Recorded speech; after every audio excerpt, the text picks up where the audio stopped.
भारत की नदियों की कहानी न केवल देश में बल्कि पूरी दुनिया में प्रसिद्ध है। जिस तरह की गंगा, यमुना, गोदावरी, नर्मदा और सतलुज नदी का इतिहास किसी से भी गहरा नहीं है, उसी तरह यमुना नदी की भी एक सबसे प्रमुख सहायक नदी चंबल की भी अपनी अलग कहानी है। पहली नजर में चंबल नदी किसी भी अन्य नदी की तरह ही है। यह मध्य प्रदेश और राजस्थान के भारतीय राज्यों के माध्यम से बहती है और अंत में उत्तर प्रदेश में यमुना नदी के साथ मिलती है। यह लगभग 1024 किमी तक चलती है। लेकिन चंबल का इतिहास कोई साधारण नहीं है। इसकी पौराणिक पृष्ठभूमि के साथ यह नदी कई पौराणिक कहानियों का एक दिलचस्प हिस्सा रही है। आइए जानें चंबल के उद्गम और इससे जुड़े कुछ तथ्यों के बारे में। चंबल का उद्गम स्थान चंबल मध्य भारत की प्रमुख नदियों में से एक है और यमुना की प्रमुख सहायक नदियों में से एक है। यह पश्चिम मध्य भारत में विंध्य पर्वत श्रृंखला में महू, मध्य प्रदेश के पास जानापाव में निकलती है। चंबल नदी राजस्थान में प्रवेश करने के लिए मध्य प्रदेश से उत्तर पूर्व में बहती है और दोनों राज्यों के बीच एक सीमा बनाती है।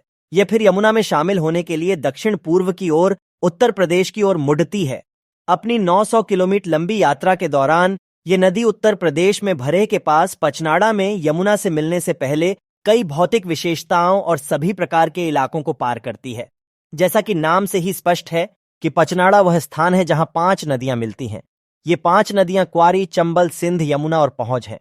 महाभारत काल से जुड़ा है चंबल का इतिहास। महाकाव्य महाभारत में चंबल का उल्लेख चर्मण्यवती के रूप में किया गया है। ऐसा माना जाता था कि यह राजा रंतिदेव द्वारा बड़ी संख्या में बलिदान किए गए जानवरों के रक्त का परिणाम था। एक पौराणिक कथा के अनुसार द्रौपदी ने नदी को श्राप दिया था, जिसके कारण लोग इसका उपयोग नहीं करते थे। शायद इसी वजह से इस नदी को पवित्र नदियों का दर्जा नहीं दिया जाता है, लेकिन इसकी कहानी अत्यंत दिलचस्प है। चंबल आज देश की सबसे प्राचीन नदियों में से एक है और यह पानी के जानवरों की कई प्रजातियों के लिए एक प्रवास के रूप में सामने आई है। गर्मियों में कम हो जाता है चंबल का पानी। चंबल एक वर्षा आधारित नदी है और इसलिए गर्मियों के महीनों के दौरान इसका जल स्तर नीचे चला जाता है। लेकिन इसमें 1,43,219 वर्ग किमी से अधिक का जल निकासी बेसिन है। जल विद्युत शक्ति का दोहन करने और सिंचाई के लिए पानी उपलब्ध कराने के लिए चंबल घाटी परियोजना के हिस्से के रूप में नदी पर 3 बांध और एक बैराज बनाया गया है।